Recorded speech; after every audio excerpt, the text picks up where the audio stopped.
Hello అండి, welcome to my channel Padmini cook book. ఇవాళ నేను చూపించబోయే రెసిపీ అరటికాయ ఆవ పెట్టిన కూర అండి. ఇలా గనక అరటికాయలో ఆవ పెట్టుకుని తయారు చేసుకోండి, అసలు టేస్ట్ అయితే మాత్రం చాలా బాగుంటుంది. ఈ కూర ముందు ఏ కూరలు కూడా పనికిరావండి, అంత టేస్టీగా ఉంటుంది. నేను చూపించిన విధంగా ఇలా తయారు చేసుకోండి, తినటానికి మెత్తగా వెన్నలాగా చాలా బాగుంటుందండి ఈ ఆవ పెట్టిన కూర. దీనికోసం ఇక్కడ నేనైతే ముందుగా 2 అరటికాయలు తీసుకున్నానండి. 2 అరటికాయలు తీసుకుంటే చాలు, మనకి చాలా కర్రీ అవుతుంది. ఈ 2 అరటికాయల్ని పీల్ చేసుకుని కొద్దిగా పెద్ద సైజులోనే ముక్కలుగా కట్ చేసుకోవాలి, ఎందుకంటే ఆ అరటికాయ ముక్కల్ని ఉడికించుకోవాలండి. తర్వాత దీంట్లోకి ఇలా కొద్దిగా చింతపండుని తీసుకుని దాంట్లో వాటర్ పోసుకుని నానబెట్టుకోవాలి. చింతపండు ఇంత కూడా అవసరం లేదండి, కొద్దిగా చింతపండుని తీసుకుని తక్కువ వాటర్ పోసుకుని చిక్కగా పేస్ట్ లాగా తీసుకుని పక్కన పెట్టుకోవాలి. తర్వాత ఇందులోకి అల్లం పచ్చిమిర్చి ముద్ద కోసం మిక్సీ జార్లో ఇలా అల్లం ముక్కలు తీసుకోవాలి. ఇక్కడ నేనైతే 5 చిన్న అల్లం ముక్కలు తీసుకున్నానండి. తర్వాత ఒక 4 పచ్చిమిర్చిని కూడా తీసుకుని ఈ రెండింటిని పేస్ట్ లాగా చేసుకుని పక్కన పెట్టుకోవాలి. తర్వాత అరటికాయల్ని ఉడికించుకోవడం కోసం ఇలా స్టవ్ వెలిగించి కుక్కర్ తీసుకోవాలి. అందులోకి కట్ చేసి పెట్టుకున్న అరటికాయ ముక్కల్ని వేసుకోవాలండి. మనం ఉడికించుకునేదే కాబట్టి ముక్కలు మరీ చిన్నగా అవసరం లేదు, కొద్దిగా పెద్ద సైజులోనే ముక్కలుగా కట్ చేసుకోవచ్చు. తర్వాత ఇవి మునిగే వరకు వాటర్ పోసుకోవాలి. కరెక్ట్గా ఈ ముక్కలు మునిగితే సరిపోతుందండి, మరీ ఎక్కువగా వాటర్ కూడా అవసరం లేదు. ఈ ముక్కలు మునిగే వరకు వాటర్ పోసేసుకుని కుక్కర్ మూత పెట్టేసి 3 విజిల్స్ వచ్చే వరకు మీడియం ఫ్లేమ్లో ఉడికించుకోవాలి. అంటే మీరు తీసుకున్న అరటికాయ క్వాంటిటీని బట్టి విజిల్స్ తెప్పించుకోవాలి. ఈ అరటికాయ ముక్కలు మీరు కుక్కర్లో కాకపోయినా విడిగా అయినా సరే ఉడికించుకోవచ్చండి. కుక్కర్లో అయితే ఏంటంటే మనకి తొందరగా ఉడికిపోతాయి. ఇక్కడ చూసారు కదా, అరటికాయ ముక్కలు బాగా మెత్తగా ఉడికిపోయాయి. ఈ వాటర్ మొత్తం తీసేయద్దండి, అలాగే ఉంచండి. మనం కర్రీ వండుకునేటప్పుడు ఈ వాటర్తో సహా అరటికాయ ముక్కలు వేసుకుంటే మనకి కర్రీ కూడా మరీ గట్టిగా లేకుండా ఉంటుంది. కాబట్టి వాటర్ ఏమీ తీసేయకుండా అలాగే ఉంచేసేయాలి. తర్వాత కర్రీ ప్రిపేర్ చేసుకోవడం కోసం స్టవ్ వెలిగించి ఒక ప్యాన్ పెట్టుకుని అందులోకి ముందుగా ఒక 2 టేబుల్ స్పూన్ల దాకా ఆయిల్ వేసుకోవాలండి. అరటికాయ ఆవ పెట్టిన కూర అంటే ఆయిల్ కొద్దిగా ఎక్కువగానే పడుతుందండి. ముందుగా అయితే నేను 2 టేబుల్ స్పూన్లు వేసుకున్నాను. తర్వాత ఇందులోనే పోపు గింజలు 1 టీ స్పూన్ దాకా పచ్చిశనగపప్పు, 1 టీ స్పూన్ మినప్పప్పు, 1 టీ స్పూన్ ఆవాలు, అలాగే 1 టీ స్పూన్ దాకా జీలకర్ర, ఒక పావు స్పూన్ దాకా ఇంగువని వేసుకోవాలి. ఈ ఆవ పెట్టిన కూరలో ఇంగువ ఫ్లేవర్ కూడా చాలా బాగుంటుందండి. ఇప్పుడు వీటన్నిటిని కలుపుకుంటూ పోపుని బాగా వేయించుకోవాలి. ఇంగువని మాత్రం స్కిప్ చేయొద్దండి, ఇంగువ వేసుకుంటే ఫ్లేవరు టేస్ట్ చాలా బాగుంటుంది అసలు. ఇలా పోపు మొత్తం వేగిపోయిన తర్వాత ఇందులోనే ఒక 2 ఎండుమిర్చి, 2 పచ్చిమిర్చి, అలాగే కొద్దిగా కరివేపాకుని వేసుకుని వీటిని కూడా వేయించుకోవాలి. ఈ పోపు మనకి వేగుతుంటేనే ఆ ఇంగువ స్మెల్ కూడా బాగా వస్తుందండి. తర్వాత పోపు మొత్తం ఇలా వేగిపోయిన తర్వాత మనం ఉడికించుకున్న అరటికాయ ముక్కల్ని వాటర్తో సహా వేసేసుకోవాలి. ఇప్పుడు వీటిని ముక్కల్ని బాగా గరిటెతో మెత్తగా చిదుపుకోవాలండి, అంటే మెత్తగా పేస్ట్ లాగా అయిపోవాలి. అరటికాయ ముక్కలు ముక్కలుగా ఉండి ఆవ పెడితే మనకి టేస్ట్ అంత బాగోదండి. ఇలా నేను చెప్పిన విధంగా ట్రై చేయండి. చూసారు కదా, ఎంత వీలైతే అంత మెత్తగా గరిటెతో ఇలా చిదుముకుంటూ కలుపుకోవాలి. మనం కుక్కర్లోనే ఉడికించుకున్నాం కాబట్టి చాలా తొందరగానే మెత్తగా అయిపోతుందండి. ఇక్కడ చూసారు కదా, ఇలా నేను గరిటెతో మొత్తం మెత్తగా చిదుపుకున్న తర్వాత ఇందులోనే కరెక్ట్గా 1 టేబుల్ స్పూన్ దాకా చిక్కగా ఉన్న చింతపండు గుజ్జును వేసుకోవాలండి. కరెక్ట్గా 1 టేబుల్ స్పూన్ అయితే సరిపోతుంది మనకి. ఇలా చింతపండు గుజ్జు కూడా వేసుకున్న తర్వాత ఇందులోనే ఒక పావు స్పూన్ దాకా పసుపుని వేసుకోవాలి. తర్వాత ఇందులోనే రుచికి తగినట్టుగా ఉప్పుని వేసుకోవాలి. ఇక్కడ నేనైతే ఒక 2 టీ స్పూన్ల దాకా ఉప్పుని వేసుకున్నానండి. తర్వాత ఇందులోనే కారం, ఇక్కడ నేనైతే ఒక పావు టీ స్పూన్ మాత్రమే వేసుకున్నాను, ఎందుకంటే అల్లం పచ్చిమిర్చి కూడా కొద్దిగా ఎక్కువగానే వేసుకున్నాను కాబట్టి ఇక్కడ కారం కొద్దిగా తక్కువగానే వేసుకున్నాను. తర్వాత మనం గ్రైండ్ చేసుకున్న అల్లం పచ్చిమిర్చి ముద్దను కూడా వేసుకోవాలండి. అల్లం పచ్చిమిర్చి ముద్ద కూడా చాలా బాగుంటుంది ఫ్లేవరు. తర్వాత ఇందులోనే ఒక 2 టేబుల్ స్పూన్ల దాకా ఆయిల్ వేసుకోవాలి. ముందే చెప్పాను కదా, అరటికాయ ఆవ పెట్టిన కూర అంటే మనకి ఆయిల్ కూడా కొద్దిగా ఎక్కువగానే పడుతుందండి. ఎందుకంటే ఇందులో ఎంత ఆయిల్ వేసినా కూడా అరటికాయ కదా తొందరగా పీల్ చేసుకుంటుంది. మనకి ఆయిల్ ఎక్కువగా ఉంటేనే ఇది చల్లారిన తర్వాత కూడా చక్కగా మెత్తగా బాగుంటుందండి, లేదంటే అరటికాయ ఎండిపోయినట్టుగా అయిపోతుంది, మనకి తినడానికి అంత టేస్టీగా ఉండదు. కాబట్టి ఆయిల్ ఎక్కువగానే పడుతుంది. ఇలా మొత్తం మిక్స్ చేసేసుకున్న తర్వాత పచ్చివాసన అంతా పోయేలాగా ఒక 5 నుంచి 7 నిమిషాల పాటు దాన్ని లో ఫ్లేమ్లో ఉడికించుకోవాలి. ఇక్కడ చూసారు కదా, ఫైనల్గా ఇక్కడ తయారైపోయిందండి. నూనె కూడా పైకి తేలుతూ మనకి. ఇప్పుడు అడుగు నుంచి ఒకసారి జాగ్రత్తగా కలుపుకోవాలండి. ఈ అరటికాయ ఆవ పెట్టిన కూరలో కారం కూడా మరీ ఓవర్గా ఉండక్కర్లేదండి, ఎందుకంటే మనం ఆ కారానికి బదులుగా పచ్చిమిర్చి కారమే ఎక్కువగా ఉండేలాగా చూసుకోవాలి. ఇందులోనూ మనం అల్లం పచ్చిమిర్చి పేస్ట్ కూడా వేసాం కాబట్టి ఆ ఫ్లేవర్ కూడా చాలా బాగా తెలుస్తుంది. ఇలా మనకి కంప్లీట్‌గా రెడీ అయిపోయిన తర్వాత ఇప్పుడు స్టవ్ ఆఫ్ చేసేసుకుని దీన్ని బాగా చల్లారనివ్వాలి. అసలు ఎక్కడ వేడనేది ఉండకూడదండి. బాగా చల్లారిపోవాలి. ఈ అరటికాయ ఆవపెట్టెను కూడా నేను చూపించిన విధంగా ట్రై చేయండండి. ముక్కలుగా కాకుండా ఇలా పేస్ట్ లాగా ఉంటేనే మనకి టేస్ట్ బావుంటుంది. ఇక్కడ మనకి కొద్దిసేపటికి ఇది కంప్లీట్‌గా చల్లారిపోవాలండి. ఎక్కడ కొద్దిగా వేడి కూడా ఉండకూడదు. బాగా చల్లారిపోయిన తర్వాత చూసారు కదా, ఆయిల్ అనేది ఎక్కడా లేదు, మొత్తం పీల్చేసుకుంది. మొత్తం ఒకసారి అడుగు నుంచి బాగా కలుపుకోవాలండి. ఇలా మొత్తం కంప్లీట్‌గా చల్లారిపోయిన తర్వాతే మనం ఇందులో ఆవ పెట్టుకోవాలి. ముందుగానే పెట్టుకుంటే వేడి మీద చేదుగా ఉంటుంది. కూరంతా బాగా చల్లారిపోయిన తర్వాత ఇందులోనే ఒక అర టీ స్పూన్ దాకా ఆవపిండి వేసుకోవాలండి. ఇది నేను ఇంట్లో గ్రైండ్ చేసుకున్నదే. మీరు కావాలంటే షాప్‌లోదైనా కూడా వేసుకోవచ్చు. ఒక అర టీ స్పూన్ వేస్తే చాలండి. ఈ కర్రీకి చాలా ఫ్లేవర్ వస్తుంది అసలు. ఇంతకు మించి ఎక్కువగా యాడ్ చేయొద్దు. ఇప్పుడు ఆవపిండి కూడా వేసిన తర్వాత ఈ కూర మొత్తానికి కలిసేలాగా బాగా కలుపుకోవాలి. మనకి ఈ ఆవపిండి వేసి కలుపుతుంటేనే ఆ ఫ్లేవర్ చాలా బాగుంటుందండి అసలు కర్రీకి. ఇలా కర్రీకి మొత్తం ఆవపిండి పట్టించేసుకున్న తర్వాత పైనుంచి మళ్ళీ ఇందులో కొద్దిగా ఆయిల్ వేసుకోవాలండి. ఇక్కడ నేను పైనుంచి 1 టేబుల్ స్పూన్ దాకా ఆయిల్ వేసుకుంటున్నాను. ఆవ పెట్టిన తర్వాత కంపల్సరీ ఆయిల్ వేసుకోవాలండి. మనకి కర్రీ అంతా బాగా కలుస్తుంది. అందులోనూ మనం అరటికాయ కూరకి ఆవ పెడుతున్నాం కాబట్టి ఆయిల్ అయితే ఎక్కువగానే పడుతుంది. పైనుంచి 1 టేబుల్ స్పూన్ ఆయిల్ కూడా వేసేసి కర్రీ మొత్తానికి బాగా పట్టించేసిన తర్వాత అలా వదిలేసేయాలండి. ఒక అరగంట పాటు అలా వదిలేస్తే మనకి ఈ కర్రీ మొత్తానికి ఆవ ఫ్లేవర్ పట్టుకుని మనకి తినడానికి చాలా టేస్టీగా ఉంటుంది. మనం వేసిన ఆవపిండి కొంచెమే అయినా కూడా ఫ్లేవర్ అయితే బాగా తెలుస్తుంది. ఇలా మొత్తం కలిపేసుకున్న తర్వాత అలా ఒక అరగంట పాటు వదిలేసి అన్నంలోకి సర్వ్ చేసుకోండి. చాలా బాగుంటుందండి. ఇక్కడ నేనైతే ఒక అరగంట తర్వాత వేడివేడి అన్నంలోకి మనం తయారు చేసుకున్న అరటికాయ ఆవపెట్టిన కూరని వేసుకున్నానండి. మీకు ఈ కర్రీని చూస్తేనే తినాలనిపిస్తుందండి. అంత బాగుంటుంది. చూసారు కదా, మెత్తగా నోట్లో అలా పెట్టుకుంటే కరిగిపోయేలాగా ఉంటుంది. ముక్కల కన్నా కూడా ఇలా ముద్దలాగా చేసుకుంటేనే మనకి టేస్ట్ చాలా బాగుంటుందండి. ఇలా అన్నంలో కలుపుకొని తినడానికి తప్పకుండా ఈ కర్రీ మీరు కూడా ట్రై చేయండి. చాలా బాగా కుదురుతుంది. ఈ వీడియోలో నేను 4 రకాల టేస్టీ కర్రీస్ చూపించానండి. చాలా బాగుంటాయి ఈ కర్రీస్. టేస్ట్ అయితే తప్పకుండా ట్రై చేయాలి మీరు. ఇవాళ నేను బచ్చలి కూర టమాటా కాంబినేషన్లో ఒక మంచి కర్రీ చూపించబోతున్నానండి. చాలా బాగుంటుంది. ఈ రెండిటి కాంబినేషన్లో ఇలాంటి కర్రీ ఎప్పుడూ చేసి ఉండరు. మనకి చాలామంది ఆకుకూరలన్నీ తింటూ ఉంటారు కానీ ఎక్కువగా బచ్చల కూర అంటే ఇష్టపడని వాళ్ళు చాలామంది ఉంటారండి. అంటే కొద్దిగా జిగురుగా ఉంటుంది కాబట్టి ఈ రెసిపీ చూపించిన తర్వాత బచ్చల కూర తప్పకుండా తెచ్చుకుని తింటారండి. అంత బాగుంటుంది ఈ రెసిపీ. దీనికోసం ముందుగా స్టవ్ వెలిగించి ప్యాన్ పెట్టుకుని అందులోకి ఒక 2 టేబుల్ స్పూన్ల దాకా ఆయిల్ వేసుకోవాలండి. ఈ ఆయిల్ కొద్దిగా కాగిన తర్వాత ఒక 2 ఉల్లిపాయల్ని ఇలా కట్ చేసుకుని వేసుకోవాలి. అలాగే ఒక 2 పచ్చిమిర్చిని కూడా వేసుకోవాలి. ఇక్కడ నేను మీడియం సైజులో ఉన్నవి ఒక 2 ఉల్లిపాయలు తీసుకుని వాటిని ఇలా కొద్దిగా పెద్ద సైజులోనే ముక్కలుగా కట్ చేసుకున్నానండి. ఇప్పుడు ఈ ఉల్లిపాయల్ని ఆయిల్లో కొద్దిగా వేయించుకోవాలి. ఇవి ఇలా కొద్దిగా వేగిపోయిన తర్వాత మనం ఇందులోకి బచ్చల కూరను వేసుకోవాలి. ఇక్కడ నేను కరెక్ట్‌గా 5 చిన్న చిన్న కట్టలు తీసుకున్నానండి బచ్చల కూర. ఈ బచ్చల కూరని శుభ్రంగా కడిగేసి వాటిని ఇలా చిన్న చిన్నగా ముక్కలుగా కట్ చేసుకుని వేసుకోవాలి. నేనిక్కడ 5 కట్టల దాకా తీసుకున్నానండి బచ్చల కూర. దానికి గాను 2-3 మీడియం సైజులో ఉన్న ఉల్లిపాయల్ని వేసుకోవాలి. ఇప్పుడు మీడియం ఫ్లేమ్‌లో పెట్టేసుకుని మంటని ఈ బచ్చల కూరలో ఉన్న వాటర్ మొత్తం పోయే వరకు ఇలాగే మిక్స్ చేసేసుకుంటూ ఉండాలి. మంటని మీడియం టు హై ఫ్లేమ్‌లో పెట్టేసి ఇలా కలుపుకుంటూ ఉంటే మనకి కొద్దిసేపటికే బచ్చల కూర చూసారు కదా, మొత్తం అంతా బాగా ఉడికిపోయిందండి. ఇప్పుడు స్టవ్ ఆఫ్ చేసేసుకుని మిక్సీ జార్‌లోకి తీసుకోవాలండి. ఇంతకు మించి ఎక్కువగా వేగాల్సిన అవసరం లేదు. చూసారు కదా, ఇలా కొద్దిగా వేగిపోయిన తర్వాత దీనిని మొత్తం మిక్సీ జార్‌లోకి తీసేసుకొని బాగా చల్లారిన తర్వాత కచ్చా పచ్చాగా గ్రైండ్ చేసుకోవాలండి. బాగా మరీ మెత్తగా అవసరం లేదు. మనకి అక్కడక్కడ ఉల్లిపాయలు కనిపించినా కూడా పర్వాలేదండి. కచ్చా పచ్చాగా గ్రైండ్ చేసుకోవాలి. తర్వాత కర్రీ తయారు చేసుకోవడం కోసం అదే ప్యాన్‌లోకి ఒక 2-3 టేబుల్ స్పూన్ల దాకా ఆయిల్ వేసుకోవాలండి. ఈ ఆయిల్ కొద్దిగా కాగిన తర్వాత ఇందులోకి 1 టీ స్పూన్ దాకా జీలకర్రని వేసుకోవాలి. ఈ కర్రీలో ఇంకా పోపు గింజలేమీ యాడ్ చేయాల్సిన పని లేదండి. తర్వాత ఇందులోనే కొద్దిగా ఇంగువ కూడా వేసుకోవాలి. తర్వాత ఒక గుప్పెడు కరివేపాకులను కూడా వేసేసుకుని మొత్తం ఒకసారి బాగా వేయించుకోవాలండి. మనకి ఇదంతా ఇలా వేగిపోయిన తర్వాత ఇందులోకి ఒక పావు స్పూన్ దాకా పసుపుని వేసుకోవాలి. తర్వాత ఇందులోనే ఒక 2-3 టీ స్పూన్ల దాకా కారం వేసుకోవాలండి. కారం మీరు కొద్దిగా స్పైసీగా తినాలి అనుకుంటే ఎక్కువగా వేసుకోవచ్చు. తర్వాత ఒక 2 టీ స్పూన్ల దాకా ఉప్పుని వేసుకోవాలి. అంటే కూర మొత్తానికి సరిపడా మసాలాలన్నీ ఇక్కడే వేసేసుకోవాలి. తర్వాత 1 టీ స్పూన్ దాకా ధనియాల పొడి, ఒక అర టీ స్పూన్ దాకా జీలకర్ర పొడి, ఒక అర టీ స్పూన్ దాకా గరం మసాలా పొడి కూడా వేసుకుని మొత్తం ఈ పొడులన్నీ వేగేలాగా ఒక్కసారి ఇలా మిక్స్ చేసుకోవాలండి. తర్వాత ఇందులోకి టమాటాలని వేసుకోవాలి. ఇక్కడ నేను 4 మీడియం సైజులో ఉన్న టమాటాలని ఒక్కొక్క టమాటాని ఇలా 2 భాగాలుగా చేసుకున్నానండి. చూసారు కదా, ఒక్క టమాటాని మధ్యలోకి ఇలా కట్ చేసుకుంటే చక్కగా 2 ముక్కలు అయిపోతాయి కదా. అలా నేను 4 టమాటాలు తీసుకున్నాను. ఈ బచ్చలి కూర టమాటా కర్రీలో టమాటాల్ని ఇలా కొద్దిగా పెద్ద సైజులోనే కట్ చేసుకొని కర్రీ తయారు చేసుకోండి. చాలా టేస్టీగా ఉంటుంది.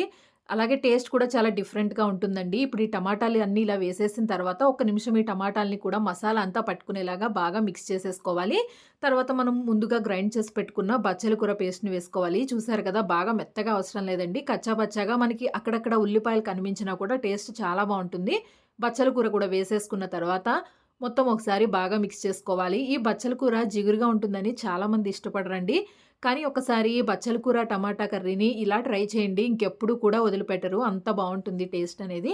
ఈ కర్రీలోకి టమాటాలు కూడా ఇలా నేను చూపించిన విధంగా ట్రై చేయండి. కర్రీ మధ్య మధ్యలో టమాటాలు నంచుకుని తినటానికి కూడా చాలా బావుంటుందండి. ఇలా మిక్స్ చేసుకున్న తర్వాత ఇప్పుడు ఈ టమాటాలు ఉడకడం కోసం ఇక్కడ ఒక చిన్న టీ గ్లాస్‌తో వాటర్‌ని పోసుకోవాలండి. చూసారు కదా! టమాటాలు ఉడకడానికి సరిపడా వాటర్‌ని మాత్రమే పోసుకోవాలి. బాగా పల్చగా పోసేయొద్దు. ఇలా కొద్దిగా మునిగే వరకు వాటర్ పోసేసుకున్న తర్వాత మొత్తం అంతా మిక్స్ చేసేసి ఇప్పుడు మూత పెట్టేసి కరెక్ట్‌గా ఒక 10 నిమిషాలైతే బాగా ఉడికించుకోవాలండి లో ఫ్లేమ్‌లో పెట్టేసుకొని. ఒక 10 నిమిషాలు ఇలా మూత పెట్టేసి ఉడికిచ్చేస్తే మనకి టమాటాలు గాని, అలాగే మనం వేసిన బచ్చల కూర కూడా జిగురు లేకుండా చాలా బావుంటుందండి. ఆయిల్ ఇలా కొద్దిగా పైకి తేలే వరకు ఉడికించుకుంటే మనకి కర్రీ పర్ఫెక్ట్‌గా ఉడికిపోయినట్టేనండి. టమాటాలు కూడా బాగా ఉడికిపోయాయి.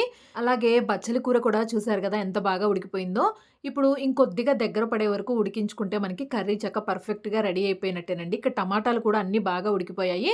ఇప్పుడు మూత ఓపెన్ చేసేసి ఒక 2 నిమిషాల పాటు అలాగే మీడియం ఫ్లేమ్‌లో వదిలేస్తే మనకి ఇంకేదైనా వాటర్ ఉన్నా కూడా మొత్తం ఇంకిపోయి కర్రీ కొద్దిగా దగ్గర పడుతుందండి. మూత తీసేసి ఒక 2 నిమిషాల పాటు అలా వదిలేస్తే మీడియం ఫ్లేమ్‌లో మనకి కర్రీ చక్కగా ఉడికిపోతుందండి. ఇక్కడ ఒక 2 నిమిషాల తర్వాత మనకి కర్రీ పర్ఫెక్ట్‌గా రెడీ అయిపోయినట్టే. ఇప్పుడు చివర్లో ఇలా కొద్దిగా కొత్తిమీర తరుగును గూడా వేసి స్టవ్ ఆఫ్ చేసేసుకోవాలండి. ఇక్కడ నేను కర్రీ మొత్తం చల్లారిపోయిన తర్వాత చూపిస్తున్నాను. చూసారు గదా! చూడ్డానికి కూడా ఎంత బావుందో. బచ్చలి కూర, టమాటా కాంబినేషన్‌లో ఇలా ఒకసారి కర్రీ ట్రై చేయండి. ఇంకెప్పుడు బచ్చలి కూరని అస్సలు వదిలిపెట్టరు. అంత బావుంటుంది. అలాగే ఈ కర్రీ కూడా మనకి ఎక్కడ జిగురు అని కూడా ఏం అనిపించదండి. చాలా బావుంటుంది. ఇందులో మనం గరం మసాలా ఇవన్నీ వేసుకున్నాం కాబట్టి కర్రీ టేస్ట్ కూడా చాలా బావుంటుంది. ఆకుకూరలు ఇష్టపడని వాళ్ళు కూడా తింటారు. ఇలా ఒక్కసారి ట్రై చేసి పెట్టండి. చూస్తేనే నోరూరిపోతుంది కదా! వేడి వేడి అన్నంలోకి ఇలా ఆకుకూరని కలుపుకొని మధ్యలో ఇలా టమాటాని నంచుకొని తింటే చాలా బావుంటుందండి. ఈ టమాటాలు కూడా మనకి ఉప్పు, కారం అన్నీ పీల్చుకుని అసలు చప్పగా కూడా ఉండదు. టమాటా కూడా చాలా టేస్టీగా ఉంటుంది. తప్పకుండా ఈ డిఫరెంట్ రెసిపీని మీరు కూడా ట్రై చేయండి. బంగాళాదుంపతో ఒక మంచి పులుసు కర్రీ చూపించబోతున్నానండి. చాలా టేస్టీగా ఉంటుంది. బంగాళాదుంపతో మీరు ఎప్పుడూ గనక పులుసు ట్రై చేయకపోతే ఒక్కసారి ట్రై చేయండి. చాలా టేస్టీగా ఉంటుంది. అన్ని పులుసుల్లో కల్లా కూడా బంగాళాదుంపతో చేసిన పులుసు చాలా డిఫరెంట్ టేస్ట్ ఉంటుందండి. చాలా బావుంటుంది కూడా. ఈ పులుసు కర్రీ రైసు, రోటీ, చపాతీ ఇలా ఎందులోకైనా కూడా చాలా బావుంటుంది. బంగాళాదుంపతో ఎప్పుడు ఒకటేలాగా ఫ్రై రెసిపీస్ కాకుండా ఇలా ఒకసారి పులుసు రెసిపీ ట్రై చేయండి. దీనికోసం అయితే ముందుగా స్టవ్ వెలిగించి బాండీ పెట్టుకుని అందులోకి 1 టేబుల్ స్పూన్ దాకా ఆయిల్ వేసుకోవాలి. తర్వాత ఇందులోనే 1 టీ స్పూన్ దాకా పచ్చిశనగపప్పు, 1 టీ స్పూన్ మినప్పప్పు, అలాగే 1 టీ స్పూన్ ఆవాలు, 1 టీ స్పూన్ దాకా జీలకర్ర వేసుకోవాలండి. ఇప్పుడు ఇందులో పోపు గింజల్ని బాగా వేయించుకోవాలి. ఈ పోపు మొత్తాన్ని. పోపంతా బాగా వేగిపోయిన తర్వాత ఇందులోనే 1 కప్పు దాకా సన్నగా కట్ చేసుకున్న ఉల్లిపాయ ముక్కల్ని వేసుకోవాలి. ఇక్కడ నేను 2 మీడియం సైజులో ఉన్న ఉల్లిపాయ ముక్కల్ని తీసుకున్నాను. తర్వాత ఇందులోనే ఒక 2-3 పచ్చిమిర్చి అలాగే కొద్దిగా కరివేపాకు కూడా వేసుకుని వాటిని కూడా కొద్దిగా వేయించుకోవాలి. ఇది పులుసు కర్రీ కాబట్టి ఉల్లిపాయలు బాగా ఎక్కువగా ఫ్రై అవ్వాల్సిన అవసరం లేదండి. కొద్దిగా ఇలా కలర్ చేంజ్ అయితే సరిపోతుంది. తర్వాత ఇందులోనే 1 టీ స్పూన్ దాకా అల్లం వెల్లుల్లి పేస్ట్ కూడా వేసుకొని ఈ అల్లం వెల్లుల్లి పేస్ట్ కూడా పచ్చివాసన పోయే వరకు బాగా వేయించుకోవాలి. మీకు కొద్దిగా మసాలా ఫ్లేవర్ కావాలి అంటే అల్లం వెల్లుల్లి పేస్ట్ వేసుకోండి. లేదంటే అవసరం లేదండి. అల్లం వెల్లుల్లి పేస్ట్ కూడా కొద్దిగా ఇలా పచ్చివాసన పోయే వరకు వేయించుకున్న తర్వాత ఇందులోనే ఉడికించి పెట్టుకున్న బంగాళాదుంప ముక్కల్ని వేసుకోవాలి. ఇక్కడ నేను 5 బంగాళాదుంపల్ని తీసుకున్నానండి. 5 బంగాళాదుంపల్ని ఇలా ఉడికించేసి కొద్దిగా పెద్ద సైజులోనే ముక్కలుగా కట్ చేసి పెట్టుకోవాలి. ముందుగా ఉడికించేసి వేసుకుంటే మనకి పులుసు చాలా తొందరగా అయిపోతుందండి. ఇలా ముక్కలన్నీ వేసేయగా చివర్లో ఒక 2-3 ముక్కలు ఉంచుకోవాలి. ఎందుకంటే ఇందులో మనకి ఎక్స్ట్రాగా గ్రేవీ కోసం ఇంకా బియ్యపిండి ఇలాంటివి ఏమీ యాడ్ చేయకుండా 2-3 బంగాళాదుంప ముక్కల్ని కొద్దిగా మ్యాష్ చేసి వేసుకోవడం కోసం అవి సపరేట్గా పక్కన ఉంచేసుకోవాలి. ఇలా బంగాళాదుంప ముక్కల్ని కూడా వేసిన తర్వాత ఇందులోనే పొడులన్నీ వేసుకోవాలి. పావు టీ స్పూన్ దాకా పసుపుని వేసుకోవాలి. అలాగే కారానికి తగినట్టుగా 2-3 టీ స్పూన్ల దాకా కారం వేసుకోవాలి. ఆల్రెడీ పచ్చిమిర్చి కూడా వేసుకున్నాం కాబట్టి కారం కొద్దిగా చూసుకుని వేసుకోండి. తర్వాత ఒక 2 టీ స్పూన్ల దాకా ఉప్పును వేసుకోవాలి. అలాగే 1 టీ స్పూన్ దాకా ధనియాల పొడిని వేసుకోవాలి. మీకు నచ్చితే ఇందులో గరం మసాలా పొడిని కూడా వేసుకోవచ్చండి. నేనైతే వేసుకోలేదు. ఇప్పుడు ఈ పొడులన్నీ బంగాళదుంప ముక్కలకి పట్టుకునేలాగా ఒక్కసారి మిక్స్ చేసుకోవాలి. మరీ ఎక్కువగా మిక్స్ చేయొద్దండి. ఎందుకంటే ఆల్రెడీ ఉడికించి పెట్టుకున్నాం కాబట్టి బంగాళదుంపలు మొత్తం మెత్తగా అయిపోతాయి. కాబట్టి ఒక్కసారి అలా మిక్స్ చేసేసుకున్న తర్వాత ఇందులోకి చింతపండు గుజ్జును తీసుకోవాలి. ఇక్కడ నేను ఒక అరకప్పు దాకా చిక్కగా గుజ్జు తీసి పెట్టుకున్న చింతపండుని తీసుకున్నానండి. అంటే ఒక చిన్న నిమ్మకాయంత సైజు చింతపండుని ఒక 10 నిమిషాల ముందే నానబెట్టేసుకుంటే సరిపోతుంది. ఇక్కడ నేను అరకప్పు దాకా చింతపండు గుజ్జును తీసుకున్నాను. అంటే నేను తీసుకున్న 5 బంగాళదుంపలకి గాను ఇక్కడ ఒక అరకప్పు దాకా చింతపండు గుజ్జు సరిపోతుంది పులుపుకి తగినట్టుగా. తర్వాత చూసుకుని వాటర్ కూడా యాడ్ చేసుకోవాలి. ఇక్కడ నేను ఒక చిన్న గ్లాస్ దాకా వాటర్ని పోసుకున్నానండి. ఈ వాటర్ కొద్దిగా మనకి ముక్కలు మునిగే వరకు వాటర్ పోసుకుంటే సరిపోతుంది. వాటర్ కూడా పోసేసుకుని మొత్తం ఒకసారి మిక్స్ చేసుకుని ఇందులో ఉప్పు కానీ కారం కానీ ఏవైనా తగ్గితే చూసి అడ్జస్ట్ చేసుకోవచ్చు. ఇప్పుడు మూత పెట్టేసి ఒక్క 5 నిమిషాలు ఈ పులుసుని కొద్దిగా మరిగించుకోవాలండి. ఆల్రెడీ ముక్కలు ఉడికిపోయే ఉన్నాయి కాబట్టి ఎక్కువసేపు అవసరం లేదు. ఒక 5 నిమిషాలు ముక్కల్ని ఉడికించుకుంటే సరిపోతుంది. చూసారు కదా, ఒక 5 నిమిషాల తర్వాత మనకి ఈ పులుసు చక్కగా ఉడికిపోయింది. ముందుగా మనం ఉడికించి పెట్టుకున్న 2-3 బంగాళదుంప ముక్కల్ని పెట్టుకున్నాం కదా, దీనిని ఇలా మ్యాష్ చేసేసి కలిపేసుకోవాలి. దానివల్ల మనకి కొద్దిగా గ్రేవీ అనేది చిక్కగా ఉంటుందండి. ఇందులో ఎక్స్ట్రాగా మనం బియ్యపు పిండి ఇలాంటివి ఏమీ యాడ్ చేయకుండా ఇలా బంగాళదుంప ముక్కల్ని మ్యాష్ చేసి వేసుకుంటే చక్కగా మనకి గ్రేవీ కూడా కొద్దిగా చిక్కగా తయారవుతుంది. ఈ బంగాళదుంప ముక్కల్ని కూడా ఇలా మ్యాష్ చేసి వేసేసుకుని మొత్తం ఒకసారి మిక్స్ చేసుకుని మూత తీసేసి ఇంకొక 2 నిమిషాల పాటు ఈ పులుసుని కొద్దిగా దగ్గర పడే వరకు ఉడికించుకోవాలండి. ఇక్కడ ఒక 2 నిమిషాల తర్వాత చూసారు కదా, మనకి పులుసు చక్కగా రెడీ అయిపోయింది. ఇక్కడ చివర్లో కొద్దిగా కొత్తిమీర తరుగుని వేసేసుకుని ఒకసారి మిక్స్ చేసి స్టవ్ ఆఫ్ చేసుకోవడమేనండి. చాలా బాగుంటుంది. బంగాళదుంపతో ఒక్కసారి పులుసు ట్రై చేయండి, మీకే తెలుస్తుంది టేస్ట్. ముక్కలు కూడా మనకి ఇలా కొద్దిగా పెద్ద సైజులో ఉంటే అన్నంలో కానీ చపాతీలో కానీ తినడానికి కూడా చాలా బాగుంటుంది. పుల్ల పుల్లగా కారంగా. తప్పకుండా ఈ బంగాళదుంపతో పులుసుని ఒకసారి మీరు కూడా ట్రై చేయండి. చూసారు కదా, ఇందులో మనం ఏమీ యాడ్ చేయకుండానే పులుసుకి మంచి గ్రేవీ కూడా వస్తుందండి. దోశల్లో కానీ చపాతీలో కానీ తినచ్చు. అన్నంలో కూడా చాలా బాగుంటుందండి ఈ పులుసు. బంగాళదుంపతో ఎప్పుడు ఒకటేలాగా ఫ్రై రెసిపీస్ కాకుండా ఇలా ఒకసారి పులుసు కూడా ట్రై చేయండి. ఇక్కడ పులుసు అంతా బాగా ఉడికిపోయింది కదా, ఇప్పుడు స్టవ్ ఆఫ్ చేసేసుకుని సర్వ్ చేసుకోవటమేనండి. చాలా సింపుల్గా అయిపోతుంది మనకి. అందులోనూ ఇప్పుడు వచ్చేది సమ్మర్ కాబట్టి పులుసు రెసిపీసే ఎక్కువగా తింటేనే మనకి కడుపులో హాయిగా ఉంటుందండి, మసాలాల కన్నా కూడా. చిక్కుడుకాయ టమాటాతో ఒక మంచి టేస్టీ కర్రీ చూపించబోతున్నానండి. ఎప్పుడు ఒకటే రకం చిక్కుడుకాయ టమాటా కర్రీ కాకుండా ఇలా ఒక మసాలా యాడ్ చేసి చిక్కుడుకాయ టమాటా కర్రీ తయారు చేయండి. రైస్లోకి కానీ చపాతీలోకి కానీ ఇలా ఎందులోకైనా కూడా సైడ్ డిష్గా కూడా చాలా బాగుంటుందండి. ఈ కర్రీ ఎలా తయారు చేసుకోవాలో చూపిస్తాను. దీనికోసం అయితే ముందుగా ఇక్కడ నేను ఒక అరకిలో దాకా చిక్కుడుకాయలని తీసుకున్నానండి. ఇలా వాటిని కొద్దిగా పొడవుగా కట్ చేసుకుని పెట్టుకోవాలి. ముందు రోజే మనం నైట్ ఇలా చక్కగా కట్ చేసుకుని పెట్టుకుంటే నెక్స్ట్ డేకి లంచ్ బాక్స్లోకి ప్రిపేర్ చేయడానికి కూడా ఈజీగా అయిపోతుంది. నేను చూపించిన విధంగానే కొద్దిగా పొడవుగా ఉండాలిగా ఇలా తుంచుకుని వేసుకోవాలి. ఇప్పుడు వీటన్నిటిని స్టవ్ వెలిగించి ఒక గిన్నె పెట్టేసుకుని అందులోకి తుంచుకుని పెట్టుకున్న చిక్కుడుకాయ ముక్కలన్నిటిని వేసుకుని ఒక 2 గ్లాసుల దాకా వాటర్ పోసుకోవాలండి. అంటే ఈ చిక్కుడుకాయ ముక్కలు మునిగే వరకు వాటర్ పోసుకోవాలి. ముందుగా ఒక 80% వీటిని ఉడికించుకోవాలండి. ఇక్కడ ఒక పావు టీ స్పూన్ దాకా సాల్ట్ కూడా వేసేసుకుని వాటర్ కరెక్ట్గా ఇవి మునిగే వరకు పోసుకుని మంటని మీడియం ఫ్లేమ్లో ఉంచేసి ఈ చిక్కుడుకాయల్ని ఒక 80% చక్కగా ఉడికించేసుకోవాలి. ఈ కర్రీ మీరు కావాలంటే డైరెక్ట్గా కుక్కర్లో కూడా వండుకోవచ్చండి. ఇక్కడ కొద్దిసేపటికే చూసారు కదా, మనకి చిక్కుడుకాయలు అనేవి కలర్ చేంజ్ అయ్యాయి, అలాగే చక్కగా ఉడికిపోయాయండి. ఇప్పుడు వీటన్నిటిని ఇందులోని వాటర్ మొత్తం తీసేసి చిక్కుడుకాయ ముక్కలన్నిటిని ఒక ప్లేట్లోకి తీసుకుని పక్కన పెట్టేసుకోవాలి. ఇప్పుడు ఈ కర్రీలోకి ఒక మసాలా తయారు చేసుకోవడం కోసం స్టవ్ వెలిగించి ప్యాన్ పెట్టుకుని అందులోకి కొద్దిగా ఆయిల్ వేసుకోవాలండి. అంటే ఒక పావు టీ స్పూన్ దాకా ఆయిల్ వేసుకోవాలి.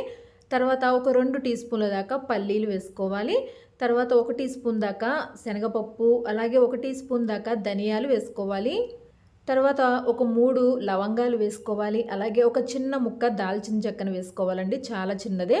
తర్వాత ఇందులోనే ఒక గుప్పెడు ఎండు కొబ్బరి ముక్కల్ని వేసుకోవాలి. ఎండు కొబ్బరి పొడైనా సరే వేసుకోవచ్చండి. ఇప్పుడు వీటన్నిటిని ఈ ఆయిల్లో లో ఫ్లేమ్లో పెట్టుకుని చక్కగా వేయించుకోవాలి.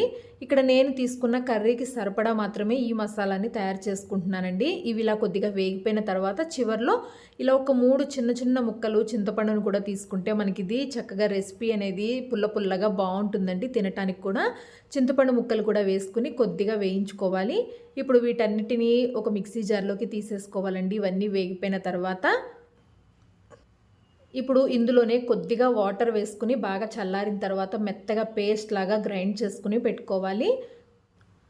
అదే బాండీలో కూర తయారు చేసుకోవడం కోసం 2 టేబుల్ స్పూన్ల దాకా ఆయిల్ వేసుకోవాలి. ఆయిల్ కొద్దిగా కాగిన తర్వాత పోపు గింజలు వేసుకోవాలండి. 1 టీ స్పూన్ దాకా పచ్చిశనగపప్పు, 1 టీ స్పూన్ దాకా మినప్పప్పు, అలాగే 1 టీ స్పూన్ దాకా ఆవాలు, 1 టీ స్పూన్ దాకా జీలకర్ర వేసుకుని లో ఫ్లేమ్లో పెట్టుకుని మంటని ఈ పోపు మొత్తాన్ని చక్కగా వేయించుకోవాలి. ఈ కర్రీ మీరు కుక్కర్లో చేసుకున్నట్లయితే కనుక చిక్కుడుకాయల్ని ముందుగా ఉడికించాల్సిన అవసరం లేదండి. డైరెక్ట్గా పచ్చివే వేసేసుకోవచ్చు. ఇక్కడ పోపు వేగిపోయిన తర్వాత ఇక్కడ ఉల్లిపాయలు, సన్నగా కట్ చేసుకున్న ఉల్లిపాయలు, అలాగే పచ్చిమిర్చి, కరివేపాకును వేసుకోవాలి. ఇక్కడ నేను 2 ఉల్లిపాయలు తీసుకున్నానండి. అలాగే మీరు కారానికి తగినట్టుగా కొద్దిగా పచ్చిమిర్చి, కరివేపాకును కూడా వేసుకుని మంటని లో ఫ్లేమ్లోనే పెట్టుకుని ఈ ఉల్లిపాయలను కూడా కొద్దిగా పచ్చివాసన పోయే వరకు వేయించుకోవాలి. కర్రీ రెసిపీనే కాబట్టి ఉల్లిపాయలు మరీ వేగాల్సిన అవసరం లేదండి. తర్వాత ఇందులోనే ఒక 1/4 టీ స్పూన్ దాకా పసుపును కూడా వేసుకుని ఇంకొకసారి మొత్తం మిక్స్ చేసుకోవాలి. ఇక్కడ ఉల్లిపాయలు కూడా చక్కగా వేగిపోయాయి కదా. ఇప్పుడు ఇందులోనే ఒక 3 టమాటాలని వేసుకోవాలి. కొద్దిగా పండుగా ఉన్న టమాటాలు అయితే మనకి గ్రేవీ లాగా వచ్చి టేస్ట్ కూడా బాగుంటుందండి. ఇక్కడ 3 టమాటాలు తీసుకున్నాను. మీరు తీసుకున్న చిక్కుడుకాయలకు తగినట్టుగా టమాటాలను వేసుకోవాలి. ఇప్పుడు ఒకసారి కలిపేసుకుని మూత పెట్టేసి ఈ టమాటాలని కొద్దిసేపు మగ్గించుకోవాలి. మూత పెట్టేస్తే మనకి టమాటాలు తొందరగానే మెత్తగా అయిపోతాయి. చూసారు కదా, ఒక 2 నిమిషాలు ఉడికించుకుంటే సరిపోతుందండి. తర్వాత ఇలా గరిటెతో మొత్తం టమాటాలని చిదుపుకుంటే మెత్తగా అయిపోతాయి.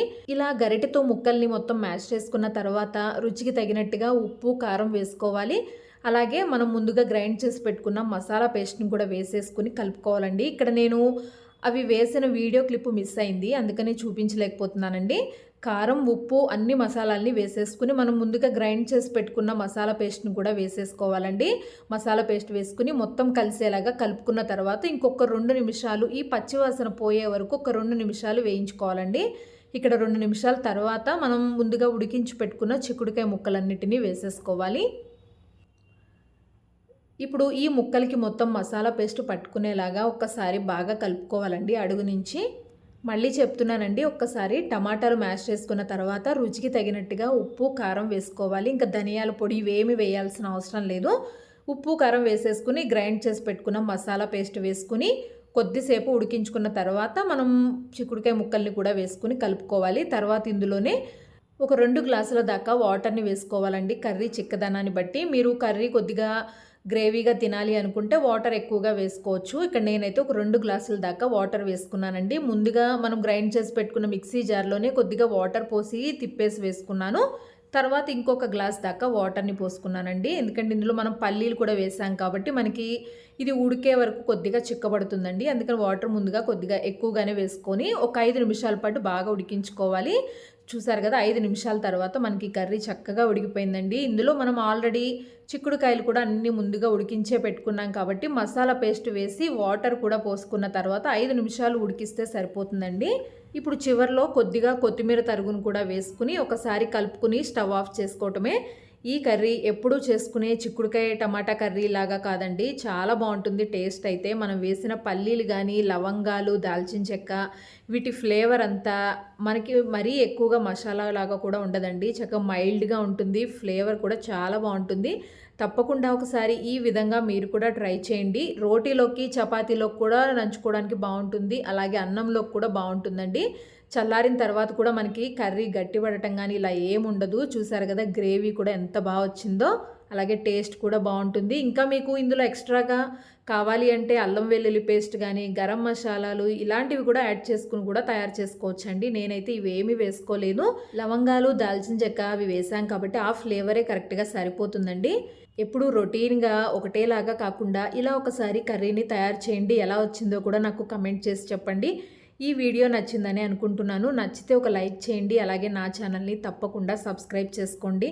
నా ఛానల్లో ఇంకా మంచి మంచి వీడియోస్ చాలా ఉన్నాయండి. ఒకసారి వాటిని కూడా చూడండి. Thanks for watching.